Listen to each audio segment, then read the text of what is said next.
Hi folks, we're Tacitus today, your pushback channel, and thank you for joining this audio live stream. Please listen to this presentation as you would a radio broadcast. In this essay, I'd like to talk about the issue of social and socio-economic trust, and how the West, and in this instance I'll focus on Australia, but it's happening all across the Western world, where our societies are transitioning quite rapidly from high trust societies to low trust societies, and the many ways in which that is happening, and how this attitude of low trust is being instilled, if not inculcated, in not simply social discourse, but in business and in interaction with government, or interaction with things like medical services, for example. So there isn't an area or an aspect of the economy that really is not being affected by this. And now, in my lifetime, I'm 61 now. In my lifetime, I remember a high trust society. Now, just sort of to avoid confusion here, when I say high trust society, do I mean that everybody was 100% trustworthy 100% of the time, and there were no sort of scallywags or troublemakers or anything like that? Well, no, of course not. But relative to how it was and how I remember it, the amount of trust that abounds at the moment, or today, and it's getting worse every day as I perceive it, the amount of social trust, and again, not simply in social interaction, but in business and business dealings, the amount of social trust has declined to a point where, I mean, it's staggering, the loss of trust. It's difficult to believe. And because of that, any sort of transaction or interaction takes much longer, is more expensive, requires more legal, legal contractual thing, as people try and protect their position from often imagined dangers and problems. But nonetheless, it means that the cost of doing business is much higher. Now, if I look at any area of business where white people are, as in local people, are either a minority or fast becoming a minority, or where mass immigrants are forming a significant part of the overall the workers, the staff complement the employees in that organization, then you'll see a corresponding decline in trust. I mean, you could almost plot it on a chart or a graph that say the more of these people you bring in, the more social trust declines. So it's clear that we're not changing them. In other words, the mass migration is so great that people aren't coming in small enough numbers where we change them. Instead, they're now changing the landscape of trust. We can look at that as a landscape, which in turn is affecting how we do business. So I went in to do some business at a place, not that long ago, and they demanded that in order to even start the conversation, I had to produce my passport. What? Are you kidding me? In my own country, I have to produce a passport to even begin and conduct this type of. I mean, it wasn't like a Department of Immigration thing or something where you might say, "Well, that's reasonable enough." But no, this is nothing to do with immigration. Nothing to do with immigration. So they insisted, and I queried this, why? And have you got a minute? And there was a sort of a conspiratorial sort of gesticulation of the head, and I was taken off into a corner there, saying, "Look, we've got so many problems with mass migrants coming in with fake documents, fake papers, making false claims, and this and that, claiming to be citizens or to and so on and so forth. That we now, because we were asking all the brown and black people to produce passports, we got pinged by some human rights group, and we got dragged into court. So what we have to do now in order to show equity and equality is we have to ask everyone for their passport, and then we can't be accused of racism or Hitler or something like that. So okay, now that sort of illustrates just what I mean by this, that nothing's changed for me. I haven't done or anything, or my position hasn't changed. But because of people coming in with very different attitudes and views, and many of them have the position that it's an obligation to lie and cheat white people or Christians and this sort of thing. So they've done nothing wrong. They're only doing, you invited us here, you let us stay. It's your problem. If you don't like it, that's your problem, not ours. That sort of thing. So that in turn reduces the level of trust from both ends. So that organisation now has to impose that lack of trust on the local citizenry. The local citizenry, in turn, like me, rather take exception to that. Why do I have to jump through a hoop simply because lying and cheating mass migrants are misbehaving or gaming the system or whatever? I don't think I should have to. Now, because there's then a third force coming in, a human rights group, you can't do that, otherwise you're Hitler, then that in turn is creating a lack of, they're looking for things to jump all over these supposed alleged human rights groups. So they're coming from a position of paranoia that there are Nazis everywhere. So it ends up that in that vortex, that maelstrom, is that declining social trust or complete lack of it or absence of it is pinging off in all directions. So that's just an example of how it happens. Now, in another situation where we were doing some subcontracting work on quite a major infrastructure project, we had to produce and sign, an endless amount of legal documents that we were legal workers and so on and so forth. And again, they said, well, look, there's a whole lot of labour hire firms, third world countries, third world people that are using labour hire, and they're putting illegal, peasant aliens, slave labour, and so on into the work. Now, this is just pure, entry level labouring, which we weren't doing. We were nowhere near that. But again, it was the same sort of thing. We've received complaints about racism, that we're unfairly targeting black and brown people, so now everyone has to do this. So again, here's an example of hoops. Now I can go on with things like medical. Again, there's an elderly relative that it falls to me, to other people are supposed to be carrying some of the load here, but it falls to me to take her to the medical specialists and the doctors and the hospital for tests and goodness knows what.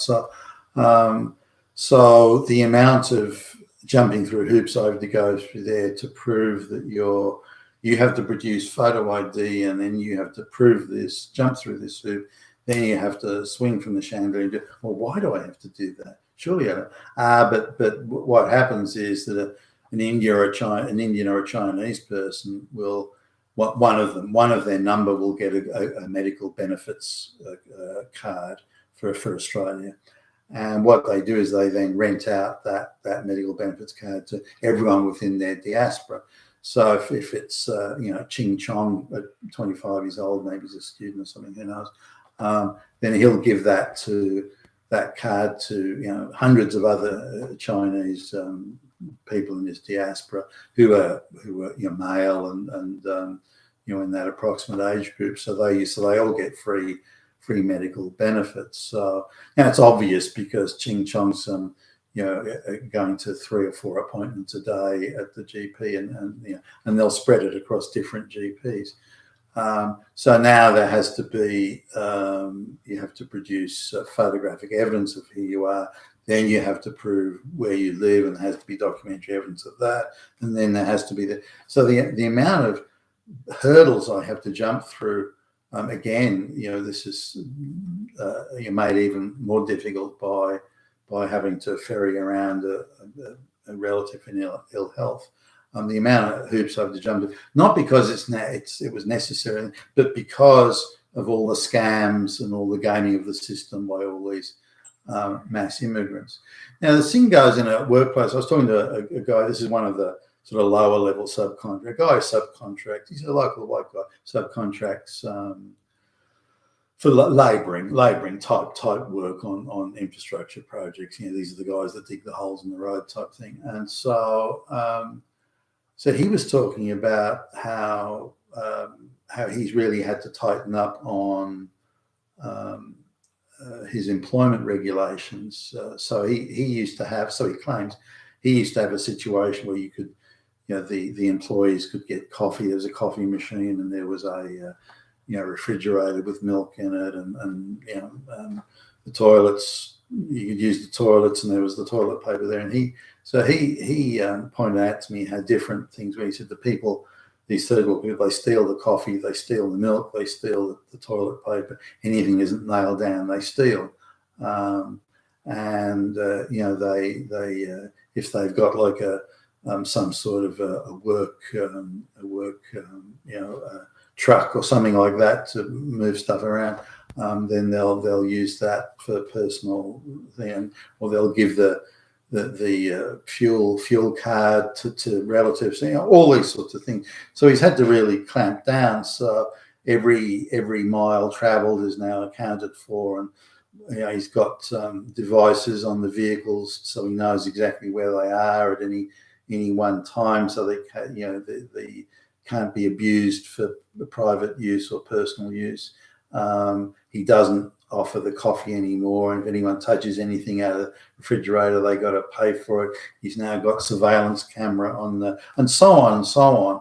So, and he admits it's much harder for him now to employ local white people, because they're not used to that. They're not used to that sort of paranoid, you're stealing from me, you're trying to rip me off, you're trying to take my stuff, and they're not used to that sort of attitude. So this again indicates the declining trust across all levels, and at all interactions in all areas, whether it be shops or whether it be anything at all.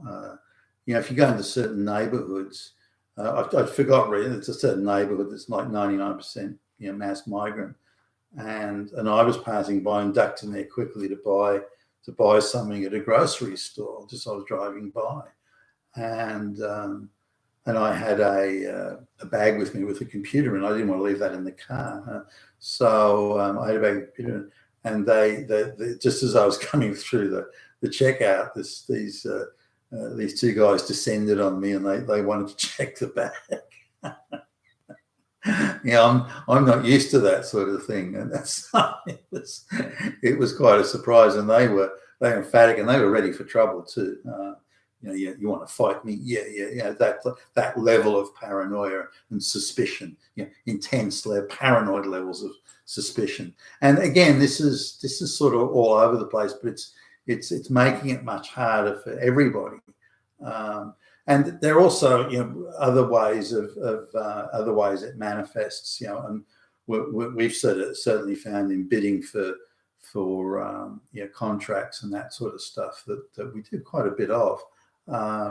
The amount of hoops we have to jump through there is a direct reflection to the declining trust. There was a time when you could just exchange letters or exchange emails or that sort of thing. It would be a shortcut that you were clear on what you needed to do. You were clear on what the fee was, the invoice value was. There was, and people of like-minded.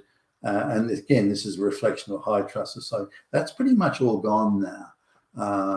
I can't, off the top of my head, I can't think of a single area of business or commerce or social interaction where that's still the case. It's not. So again, the overall cost to the economy is massive, considering that there's no transaction now that can be done on the basis of mutual sort of high levels of social trust.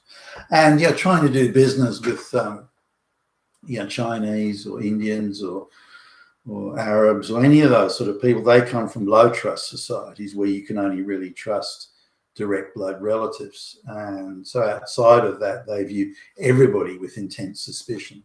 And their view is that, well, if we can screw you, we will. So we assume, therefore, your intention is to screw us. And they stare blankly at you when you try try and explain social trust, because they don't come from social trust societies. They come from societies where social trust maybe has never existed, or existed thousands of years ago but doesn't anymore. So they've got no concept of that. There's no point of reference. And when you try and explain it to them, they just perceive that as some sort of negotiating tactic to lull them into a false sense of security, so you can take them at the back and shoot them, or take their wallet or something. They see it completely differently. He's only trying to trick us. So they don't have any concept. So they come here to the West in vast numbers from these low trust societies, and they're not changing us. They're not changing at all to fit in with us. There's no assimilation. It's quite the other way around. So I was talking to a Chinese guy not that long ago, and he was, and I'll paraphrase it here, but his attitude was, I can't trust you. You're not a family member. On top of that, you're a white guy. So I have to tie you up in mountains of legal documents so I can be confident enough that you will do what's agreed to be done. Now, I try and explain this. Look, it's not a complicated bit of work you want. It'll take us a few weeks to do it.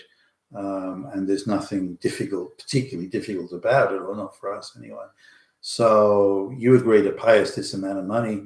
We agree to do this amount of work. Where is the possible exposure here? How are you exposed?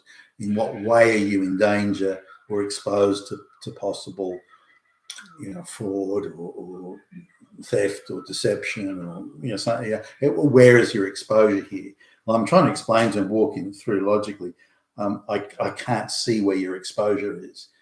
You want to have this mountainous legal agreement. I mean, if you want to do that, fine. But what are you protecting against? And he's protecting against an imaginary Armageddon, or one that doesn't exist. And given the circumstances in front of him, it could not possibly exist. But he doesn't see it that way. But it might exist. It could. There could be an invasion from outer space tomorrow. I don't know. There won't be an invasion from outer. So I have to protect against these imaginary sort of demons that exist out of sight that I can't see. They're always around the corner. So this is the sort of level of paranoia. You see the same paranoia with radical feminists and LGBTQ activists and so on. They imagine an Armageddon that's around the corner somewhere. But it's never there. They can never identify it or define it or quantify it or anything. So same with this Chinese guy, but he was adamant. This sort of, he had to tie me up in legal legal obligations, and he wanted sort of very low level triggers. So if he wasn't happy for any reason with anything at any time, he could suspend payments and this sort of stuff. And I looked and said, well, I'm not going to fucking sign. I didn't use that word, but I thought, I'm not going to sign this. This is ridiculous. If you want to obligate me to that extent, then you have to go, oh, no, this is one way. I have to obligate you, but I'm not obligated. Yeah, right. That's really going to be something I'll sign. But again, coming back to the point that the guy had no exposure. He was in no danger. There was no possibility. I mean, if you look at a worse downside is that we didn't complete the job or something like that. But then he wouldn't have paid for everything. There was no exposure for him. He was in no danger at any stage in any way. Other than incompetence, that would have been the only area of exposure that he might have had. But that wasn't an area he wanted to deal with or thought that was worth. It was, you're going to try and steal from me. You're going to try and cheat me. I have to guard against it. And that was his not related that there was any material threat of that, just that he wanted to, that was how his mind worked. And the same has gone for, well, the same applies to various people, which is why the Chinese end up doing business with each other, or keep things tightly in the family, or in the case of Indians and that sort of thing. But they don't have a concept of wider social trust, and they can't see the cost of transactions. Now, when you have a lot of say, like the Brahmin caste or the Communist Party goons do in China, you can just simply transfer a cost onto someone else. And so, well, look, there's a huge cost in having this paranoia and applying it and this suspicion and that cost we'll just take out of what we're going to pay you. So this makes it economically inefficient and creates a situation where classes apply based on who's got the most paranoia. Something you see, by the way, with globalist behaviour in many ways. If you oppose mass migration, you're a Nazi that wants to kill everybody. Yeah, this type of thing. So social trust is a big. Now, on top of this, we've got the political thing where the globalists are attempting to impose ideological government on the West, and in order to ram through their program, they're just calling anyone that disagrees a murderous Nazi, fascist, Hitler, and then they're using gender and race and sexuality to try and divide the society and sow distrust there. Now, people may not have agreed with or like the idea of the LGBTQ lifestyle, but that the level of paranoid distrust didn't exist. To some extent, given that the communist agitators targeted gay, lesbian, Jews, and that sort of stuff to try and turn them into agitators to create problems for Western societies. There was that, but outside of that, there wasn't the paranoid, maniacal levels of distrust throughout today. So we've got declining social trust in those areas as well. Gender. I'm looking at two articles this morning that violence, the most unspeakable cruelties against women have been normalized throughout society. Women everywhere are being murdered by evil Nazi men. That's insane. The type of rhetoric they're using is beyond inflammatory. And again, this sows levels of social distrust in society that just wasn't there before. So we're under assault from all levels in declining social trust, social economic trust, business trust, any interaction type trust, and it's having a terribly debilitating effect on the Western countries. And hopefully the incoming administration of President-elect Trump will start to turn that around. You've been with Tacitus today, your Pushback channel, and thank you for listening.